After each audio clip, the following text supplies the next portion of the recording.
What's up guys, Eric here from TechEpisode TV, and today we're doing a speed test between the iPhone X and the Galaxy Note 8. But this isn't going to be the usual type of speed test. Most of the different speed tests you'll see, they'll do things like open a bunch of different games, open like 6, 7, maybe 8 games, and then they'll do some like video processing and exporting and things like that, all at the same time to try to see which device will handle a really heavy workload the best. But in real life, in day-to-day use, you're never going to open 6 games at the same time and do all of those exporting the videos and stuff like that. That's just not going to happen. So I think those videos are useful for seeing what these devices do when they're pushed to the max. But I want to see in the day-to-day use, will you notice a difference between the Galaxy Note 8 and the iPhone X? So what I have here instead are a bunch of apps that you use every day, all the time. A bunch of social media apps, notes, settings, things like that. Before we start, I do want to point out a few things. First, I did just factory reset my Galaxy Note 8 last night, then reinstalled all the apps, and then I installed all the apps on the iPhone X today when I unboxed it, and then I did a bunch of reboots on both the devices and made sure all of the apps were up to date from the App Store, just to make sure that there was nothing happening in the background between the devices. I also made sure that they have the latest version of the software installed, or latest version of their operating systems, so iOS 11.1, and this just says that my Note 8 software is up to date here, so we're good there. I also don't have a SIM card in either of these devices to make sure that there's no network access going on. Both of these devices are also on the same Wi-Fi network, as you can see here. So they're on the same Wi-Fi network there. Both of them have Bluetooth turned off, and both of them have GPS turned off as well, so none of that stuff is going to be working in the background. And I also don't have an SD card installed in here either. Both of these are the 64 gig versions of the devices, so this is just onboard storage. No apps are saved to the SD card or anything like that, so no SD card in here at all. So now that that's out of the way, let's get to the tests. So first up, we're going to do a benchmark. A few people were asking for that in my last speed test on the Galaxy Note 8 versus the Galaxy S8. So I'm going to go ahead and do that now. But before we do that, let's make sure that we don't have any background applications open. So let's go ahead and close that. Check here. Nothing there. All right, we'll open up Geekbench. And we're going to run the CPU benchmark on both of these. And then I'll come back when the results are in. Alright, so the iPhone finishes first with a pretty big score, and this is something I had expected. I'd seen articles written up a little earlier about how well the iPhone X scored on Geekbench, so this doesn't surprise me at all, and I have a feeling that the Note 8 is going to come in considerably lower for Geekbench scores. Alright, so the Note 8 score is in, and it is a pretty big difference here. I mean, you got about 4,000 more on the iPhone X versus the Note 8, and then you've got a little over 2,000 more, almost 2,500 more for the single-core score as well. So now that we have these scores, we're going to see if this actually makes that much of a difference when it comes to opening and closing apps, RAM management, and things of that sort. So here we are back at the apps. Now it's time to figure out which one of these devices can open apps faster, and more importantly, which one can hold more apps open in the RAM at the same time, because that's going to determine which one is faster for day-to-day use. But before we do that, we first need to make sure that there are no background apps open right now. So we've got settings open here. Let's go ahead and close that on the iPhone X, and on the Note 8, we have nothing. So there we go. We are ready to start the test. So here we go, starting with settings. All right, that was pretty close there. Google Chrome. Looks like that was faster on the Galaxy Note 8. Pandora. Faster on the Note 8 again. Calculator. That looked pretty close, but I'm going to say that that was probably faster on the iPhone X. Here's their dedicated app stores. Faster on the Note 8. I'm going to go to the clock. Faster on the iPhone. YouTube, faster on the Note 8. Phone app, faster on the iPhone. Google Keep, faster on the Note 8. Bible app, faster on the iPhone X. Twitter, faster on the Note 8. Google Calendar, faster on the Note 8 again. Gmail, faster on the Note 8 again.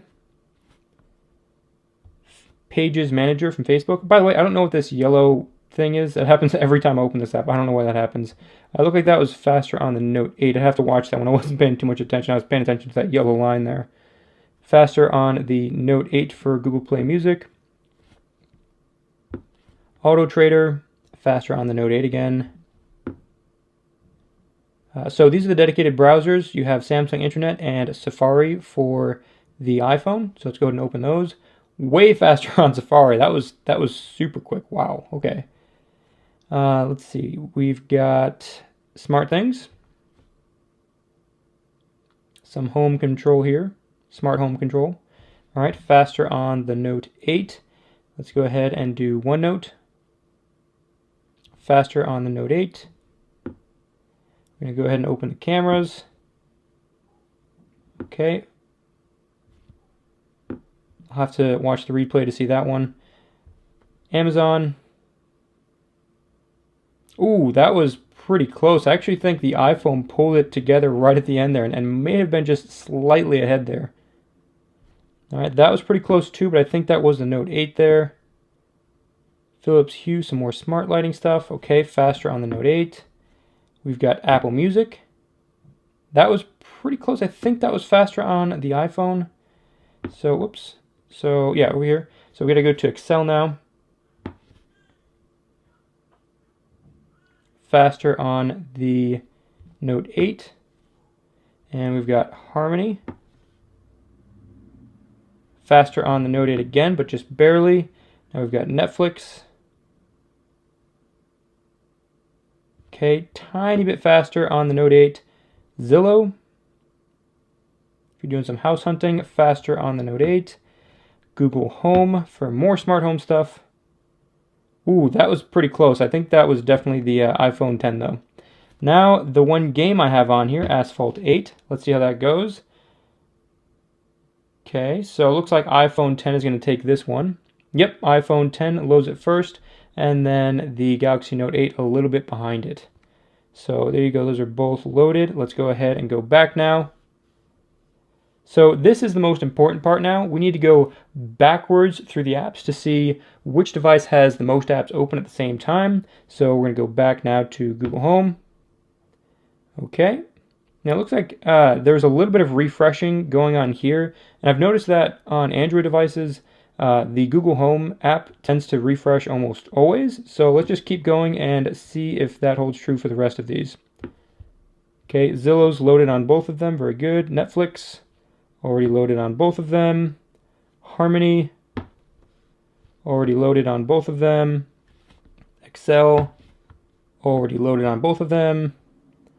Now we've got Apple Music, already loaded. Philips Hue bulbs, already loaded. We've got Superbeam, already loaded. Amazon, already loaded. Although I am noticing that the iPhone is opening the apps slightly faster. The animation seems to be a bit faster on the iPhone when you're loading apps that are already in RAM. Open up the camera. Okay, so the camera actually opens faster on the Note 8. That's interesting there. OneNote. Yep, animations definitely seem faster on the iPhone. That's for sure. There's a little bit of a delay when opening applications on the Note 8. Yeah, see how quick that comes up? Now, they're both loaded in RAM, both on the Note 8 and the iPhone 10, but the iPhone 10 just gets to that animation faster than the Galaxy Note 8. Okay. All right, so we have our first reload on the iPhone 10. We made it back to, this is Pages Manager for Facebook profiles.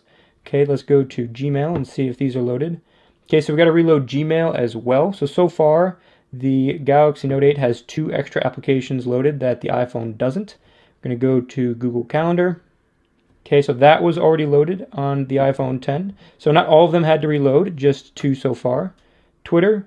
Okay, Twitter needs to reload on the iPhone as well. Back to the Bible app. Bible app's already loaded. So it's interesting. Not every one of these apps need to reload, so it's not that just going back in order really makes a difference. It seems kind of haphazard which ones aren't reloaded on the iPhone. So again, had to reload Keep there. phone app. That looked like it was actually still faster on the iPhone there. Let's see, YouTube. Okay, got to reload YouTube on the iPhone. The clock application. Okay, that seems a little bit faster on the iPhone. Let's see. Now we've got the calculator. I'm a little confused right now. No, App Store. Okay, there we go. I totally lost track of where it was. All right. So App Store. Looked like that had to reload on the iPhone again. And now we're to the calculator. Okay, a little faster on the iPhone there. Pandora. Again, more reloading. Google Chrome. More reloading again. Wow, so the iPhone isn't performing quite as well as I thought it was going to. So now, lastly, we're going to finish up here with settings. Both of them had to reload settings. Now, here's a moment of truth. Does Asphalt 8, is that loaded in RAM on both of these devices right now? That's the big question. Is the game still there? But take note here that on iPhones, historically, what they do with games is they take a screenshot of the game, so that when you open it again, you'll see a screenshot. It'll be a still image, but nothing will be moving. So pay close attention when I open this now, and wait till you see if the animation's actually moving, because until the animation's moving, it's not actually loaded. So pay attention to that on both of these devices when I open this. All right, here we go.